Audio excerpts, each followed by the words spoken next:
I think that we are in a crisis in the church, and by the church I mean just believers in general, when we are seeing more and more that the worshiper doesn't want to worship and the intercessor doesn't want to pray and the pastor doesn't want to shepherd, or the believer, the redeemed believer, is more prone to fall into offense and slander. I think we're in a crisis, and the crisis that I think that we have is an identity crisis. And I don't mean first and foremost that we don't know who we are, because I think we've ventured too much into the self-help area, that we've let go of the primary reason that we are actually even a Christian to begin with, and that's Jesus. And I know that if you're hearing this, you'd probably think that's a lie, but let me ask you these questions, or at least one for sure. When was the last time you heard your pastor, your leader, or a message period on only the objective worth of Jesus and his nature and his character? When was the last time you heard a message just on that? Not subjective and not what he's done or what could do for you, but on who he is as a person. And how much of this week or today alone have you actually spent on getting to know him, rather than what is it that you're doing for him? And I think we've become too familiar with, and you've heard this phrase before, I'm sure, we've become too familiar with the church of God, and we have forgotten the God of the church. And it's the same with our messages. I think our messages, if you're on social media, scroll right now. If you're following Christians, everyone is talking about everything else except the person of Jesus. And we'll throw his name and use it as a seal or as a stamp, to whether it be to justify or to make it more legitimate that what we're saying is Christian and it is Jesus. But all we did was just threw a stamp on it, threw a seal on it, and he's nowhere to be found. And that's the danger that you and I live in, is that whether if you're a father and you don't want to parent, we're in a crisis. If you are a mother and you don't want to parent, you are in a crisis. If you are a businessman and you don't want to do business and you don't want to use the resources or the tools to bless others, then we're in a crisis. When the rich man doesn't want to be generous, we're in a crisis. And again, first and foremost, it's an identity crisis relating to who Jesus is. Because there's no shortcut, and there is no way around the fact that this is how God set it up. Okay?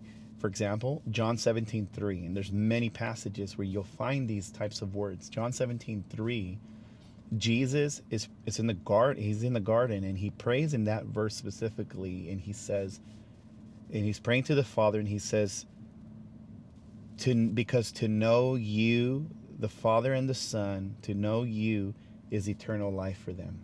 And he's praying for the believers. He's praying for his disciples. He's praying for the believers. He's like, to know the Father, to know the Son is eternal life. And if there's life there, then we're missing out on it. We're not coming alive anymore in the areas and the places that we are supposed to, which is that place of identity of knowing him. Because we got stuck on hype. We got stuck on the fact that a structure, a program, something, a man of God, whatever, a speaker, an author, a book, a podcast, carried us for a moment, but it was never meant to be it, never meant to be the source, the full source. It's just meant to be a push, a little help. And even that, think about this, is that everything in the New Testament is built on the foundation of the person and the identity of Jesus. There's no way around that. That's it. Everything. Everything. Even Paul's decision to be a tent maker to finance his ministry because some churches wouldn't partner with him was built on the fact that it was on the identity and the person of Jesus.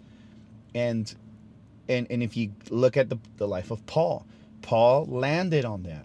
It's almost like a New Testament version of David. And David had said in Psalm 27:4 that if there's one thing I desire of the Lord, and that will I seek. This is Psalm 27:4, is to behold you and to behold your beauty in your temple all my days and to inquire of you. And then Paul has that modern New Testament language for it, and it's in Philippians chapter 3. And I know that you're familiar with the verse because you've heard it and you've probably prayed it, and it just sounds very like the Christian thing. The Christianese, the right thing to say. And he says that when it came to this, I was just a Hebrew of Hebrews, a Pharisee. He goes, when it came to zeal, I persecuted. And he has all these credentials and these things. He goes, but all that is trash. All that is rubbish. It is, pardon my French, it's crap. It's nothing. Because that's the actual translation. He compares it to actual feces. It's like this is nothing. It's poop compared to what the knowledge of Jesus, so that he would come to know him in his resurrection and partner with him, partake of his sufferings. And that's the modern thing. That's the modern language. Again, modern because it was a little over 1,000 years later between David and Paul. But it's the New Testament language for the one thing I desire, and it's to know you. And because of the indwelling Spirit, we can. And so I say to you, whether you're a father, you're a pastor, you're a shepherd, you're a businessman, you're a mother, you are a worshiper, you're a musician, you are a singer, you are an author, you are a speaker, you are a creative, you are an inventor, you are a teacher, whether it be in the ministry setting or even in a school setting, whatever it might be. If you are that, but you don't want to do that, your primary assignment, not your calling, your assignment, then you are in a crisis. And I am begging you, come back to Jesus. Come back to the basics of just being alone in the Word, no music, nothing to stimulate your emotions, your mind, your hype, and any senses other than your heart just being present with the Word in the mornings with Jesus alone. And that's it. And do that until something happens. Do that until you know him. And the reason why I say that is because when we start doing that, any of us, when you start doing that, you're going to find out how much of your mind doesn't want to go there. Because in the process of getting to know him, you realize you start getting to know yourself.